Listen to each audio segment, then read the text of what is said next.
So Effect 4 is officially in beta. Yes. Very exciting. For everybody watching the office hours, you're the first ones to know. Probably We even hired before that. us. Yeah, exactly. You get a car. But yeah, for anybody who wants to go ahead and try Effect 4,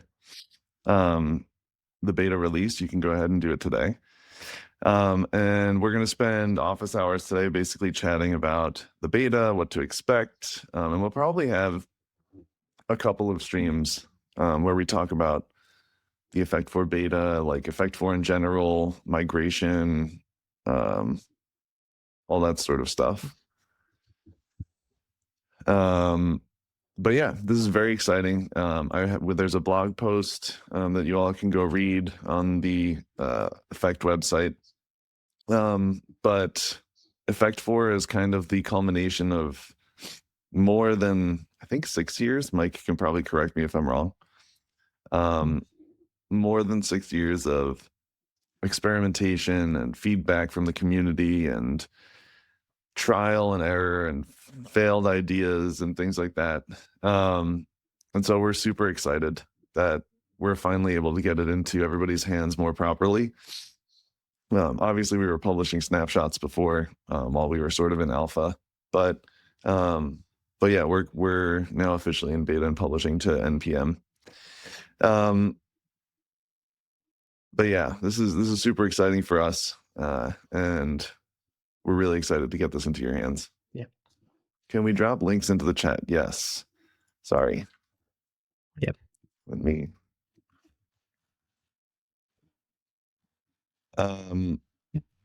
So, I mean, the blog post highlights some of the major changes that, or major things to be excited about with Effect 4, but in reality, like the number of things that are changing is a little bit too much to enumerate in a single blog post.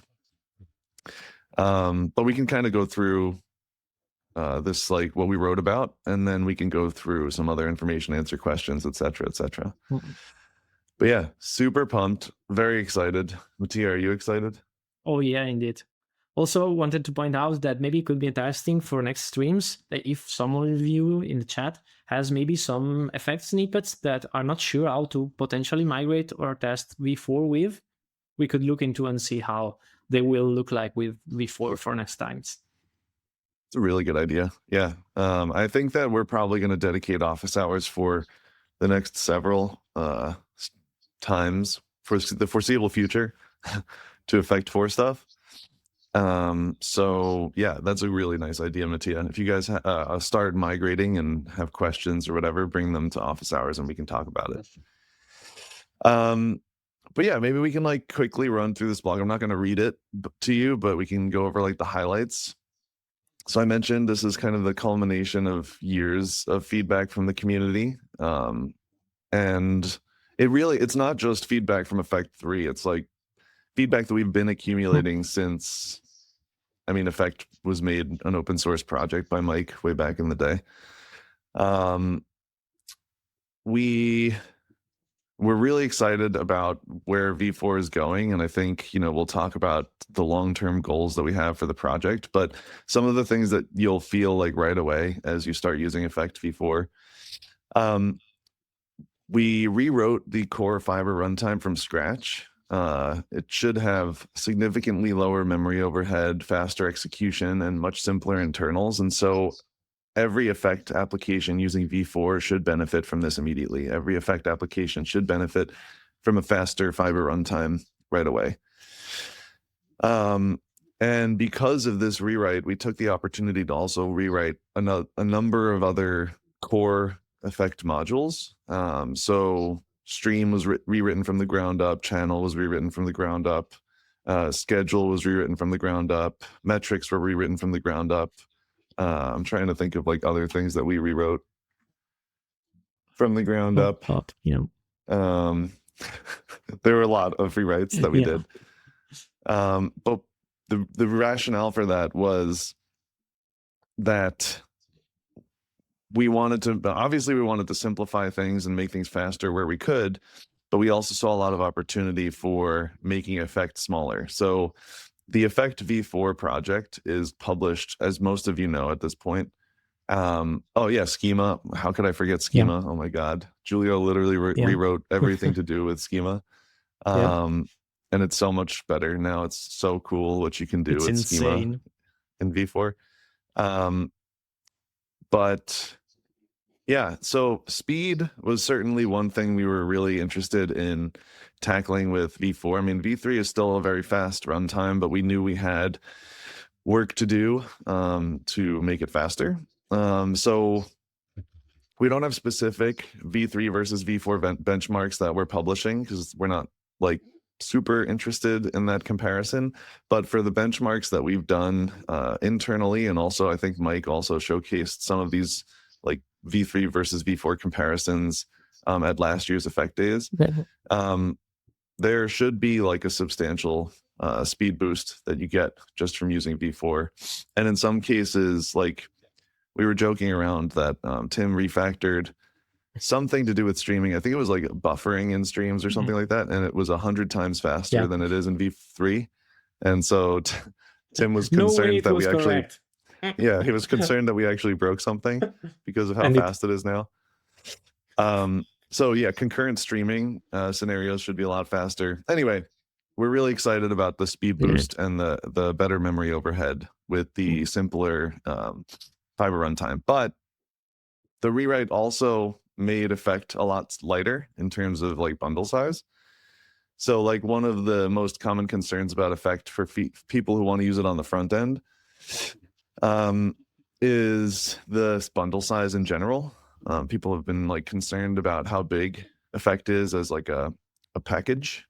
And I see like my little video here is not working, so I'll need to fix that. Maybe if I refresh. Nope. All right. Well, I'll fix this later. It's always been a tree shakeable project. Effect's always been very like removed a set timeout. Indeed. Effect's always been like very tree shakeable. But in v4, because of the rewrite that we did to a lot of the core modules, we were able to make them smaller and more efficient.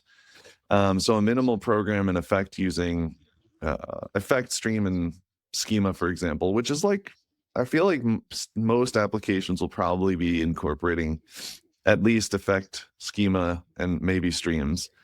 In v3, depending on which combinators you were using and what like features of each module you were using, the minimum bundle was somewhere between 65 and 70 kilobytes just using these three modules. And in v4, that drops like almost 70, like quite a substantial amount, from 70 kilobytes to 20 kilobytes. And that's using all three of these modules, which is pretty nice.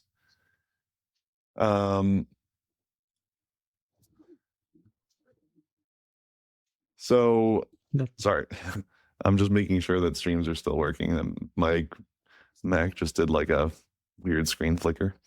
So yeah, you should see like a substantial reduction in bundle size as well with v4. I think it was Mike who said at Effect Days last year that the core runtime of Effect now, like a minimum bundle that runs like a simple program with Effect, is actually smaller than micro from v3.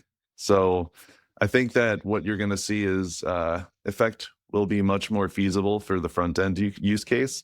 And we're interested in like exploring that direction as well moving forward. So yeah, bundle size is super exciting. The runtime is a lot faster. I think one thing that's more of like a practical concern that people will be really excited about is our versioning scheme moving forward from v4 onward. So in v3, every package was versioned independently.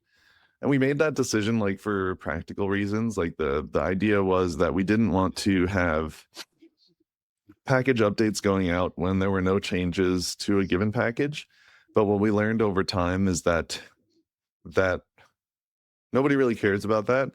It was much more painful to upgrade Effect versions and get things perfectly compatible because you had to go to the change logs, you had to figure out, okay, effect 3.xyz was released, and now I need to upgrade to the proper version of like platform or SQL or whatever.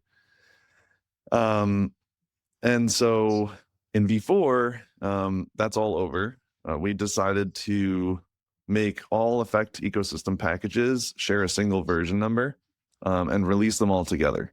So when you see, for example, like effect v4 beta 0, you'll know that the compatible package for SQL, for example, is the same version tag. So obviously the trade-off here is that we'll have package updates going out when there are no like changes to that package per se. But we believe this is a worthwhile trade-off for much like simpler dependency management.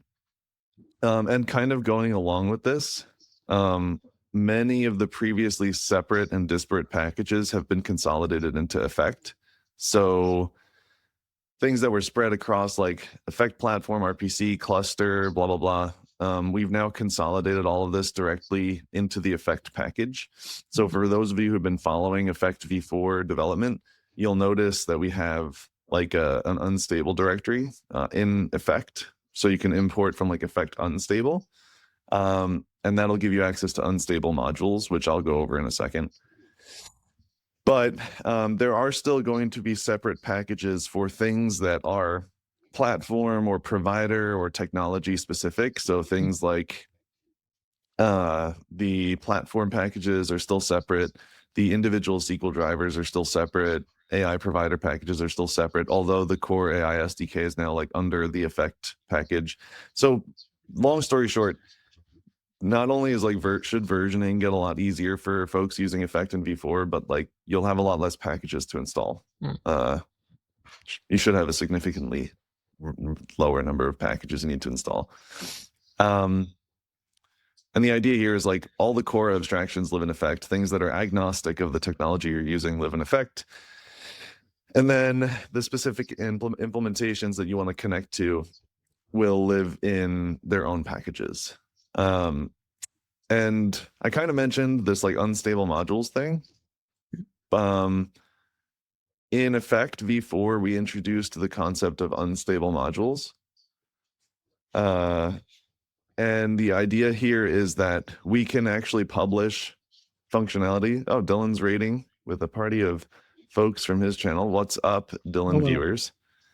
For all the folks joining from Dylan's stream, I'll just quickly announce again, Effect v4 is now officially in beta. So you can go ahead and install it today. So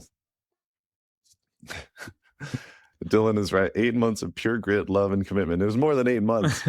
8 months since we first started talking about it, I guess. But I spoke at the beginning of this stream about how the journey to Effect v4 is probably like 6 years long. Many years of experimentation and trial and error and listening to the community. And so we've been talking about like different things that we've done to like address long-standing feedback. So we talked about how and actually I'll just post the link again, in my Twitch. Anyway, v4's runtime is significantly faster. We rewrote the whole runtime. I'm not going to like rehash everything I just spoke about, but I'll kind of just do a high level. The bundle size is substantially smaller. So like a minimum effect application that's, running effect stream and schema using these modules should cut your bundle size by quite a significant amount in v4. I think people will be excited about the versioning scheme coming from Dylan's stream. So from v4 onward, every single package that you install will have the same version.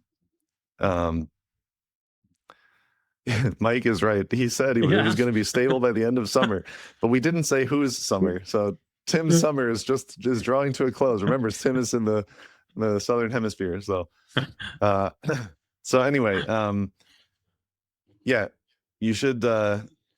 Versioning should be a lot easier because every single effect package is going to be versioned in lockstep. And we've consolidated a bunch of things into the core effect package. That's kind of what we were talking about now.